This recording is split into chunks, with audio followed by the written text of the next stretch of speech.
Good morning, girls. I hope you are doing well. We come to your next lecture of Heckscher-Ohlin theory of international trade. We had discussed the statement of the theory and the assumptions on which this theory is based. Ohlin has explained how and why international trade is not considered or should be considered not as a special feature, but just as a special extended part of inter-regional trade. Olin ने स्पष्ट किया है कि अंतर्राष्ट्रीय व्यापार केवल अंतर क्षेत्रीय व्यापार की ही एक विशेष दशा है और इसके लिए इसकी कोई अलग से या विशेष सिद्धांत रचने की जरूरत नहीं है, बल्कि अंतर क्षेत्रीय व्यापार को समझ लेने पर ही अंतर्राष्ट्रीय व्यापार को हम समझ पाएंगे. So he has always said that there is no basic difference between interregional trade and international trade. अंतर क्षेत्रीय एवं अंतर्राष्ट्रीय व्यापार में कोई मौलिक अंतर उन्होंने नहीं बताया है. उनके अनुसार विभिन्न क्षेत्रों में उत्पत्ति के साधनों में भिन्नता होती है और ये भिन्नता वस्तुओं के लिए विभिन्न साधन अनुपात की आवश्यकता होती है. So, according to him, in different regions, there is different quantities of inputs available. And when it comes to production, various goods need different proportions of these resources of their production.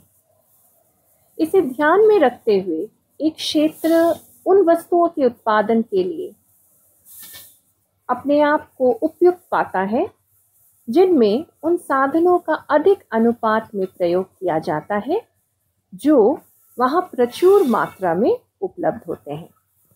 So, for every region, every place, it is advantageous to produce the commodity which requires or which employs the input which is present in that particular region in abundant quantities. अतः साधनों में भिन्नता के कारण विभिन्न क्षेत्रों में उत्पादन की क्षमता में भी भिन्नता पाई जाएगी. Hence, because of the difference in the quantities available of an input among the different regions of a country or world, the productive capacity of these regions for a particular good will also be different. It will differ from one region to another region depending upon the availability of that particular input. इसे हम एक उदाहरण द्वारा स्पष्ट कर सकते हैं और इसे हमने फैक्टर एंडाउमेंट्स के रूप में भी हेक्शर एवं ओहलिन के सिद्धांत में प्रस्तुत किया गया है. To understand relative factor abundance, let us take an example.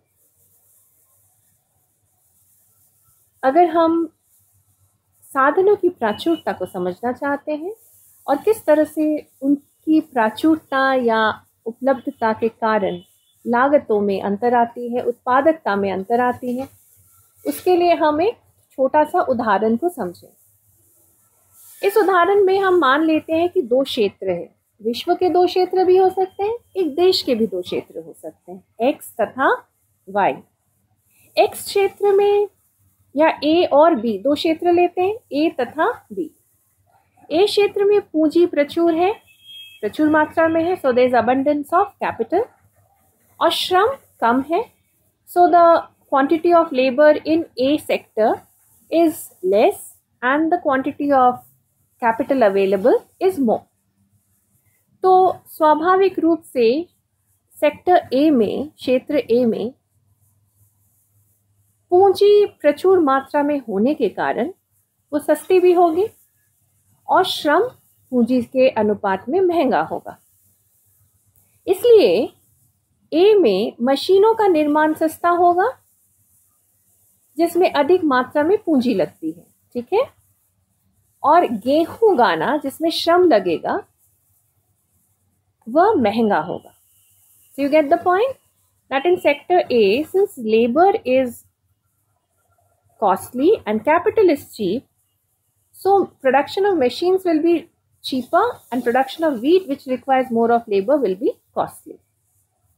यदि क्षेत्र B में श्रम प्राचुर्य है, so sector B will have labor in abundance or greater quantities, और पूंजी की कमी है and capital is less, तो क्षेत्र बी में मशीनें महंगी होंगी और गेहूं सस्ता होगा. ये बात समझ में आ गई सबको? ओके. इस प्रकार दोनों क्षेत्रों में विभिन्न वस्तुओं की कीमत में भी भिन्नता आएगी, राइट? क्योंकि जो सस्ती होगी इनपुट उसका कीमत कम होगा, लागत कम होगी तो कीमत भी कम होगी. तो इस आधार पर हम कह सकते हैं कि ए में मशीनों में के उत्पादन में तुलनात्मक लाभ अधिक होगा क्योंकि लागत कम है, और उत्पादन में उन साधनों की अधिक आवश्यकता होगी जो वहाँ पे ज़्यादा उपलब्ध है, यानी वो सस्ते होंगे. और गेहूं की उत्पादन में लाभ कम होगा क्योंकि लागत अधिक है ए क्षेत्र में, क्योंकि वहाँ पे श्रम जो एक साधन है उसकी आवश्यकता है लेकिन वो कम मात्रा में पाई जाती है. तो जाहिर सी बात है कि अगर हम कीमतों को देखें, ध्यान दें, तो क्षेत्र ए में पूंजी की कीमत कम होगी, सस्ती होगी पूंजी, श्रम की कीमत अधिक होगी. और बी में पूंजी की कीमत अधिक होगी और श्रम की कीमत कम होगी. So price of capital in sector A will be greater, price of labor will be less. In sector B or region B, price of capital will be less and price of capital will be higher and price of labor will be low. So once again we can say that in sector A, capital will be cheaper in comparison to labor. In region B, capital will be costly or labor will be cheaper in comparison to capital. This is shown by the two different equations.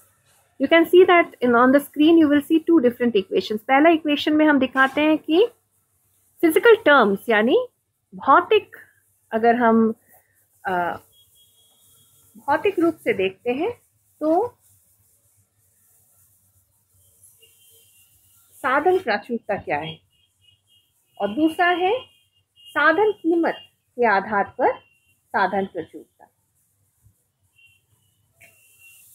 तो भौतिक रूप में जब हम देखते हैं तो capital अधिक है और लेबर कम है, तो कैपिटल इज टू लेबर का रेशियो यहाँ पे ज़्यादा होगा, और कैपिटल कम है, लेबर अधिक है क्षेत्र बी में, तो CL will be a smaller ratio. इसीलिए CL of A will be greater than CL of B. लेकिन अगर हम कीमत का देखें तो ठीक इसका उल्टा होगा, क्योंकि कैपिटल जहाँ पे प्राचुर्य है वहाँ पे सस्ती होगी, लेबर कम है तो लेबर कॉस्टली होगा. तो PC by PL क्या हो जाएगा, ये छोटा हो जाएगा, ये रेशियो छोटा है. और B के लिए क्या है, PC by PL क्षेत्र B के लिए बड़ा होगा, इसीलिए PC by PCL of A is lesser than PC by PCL of B.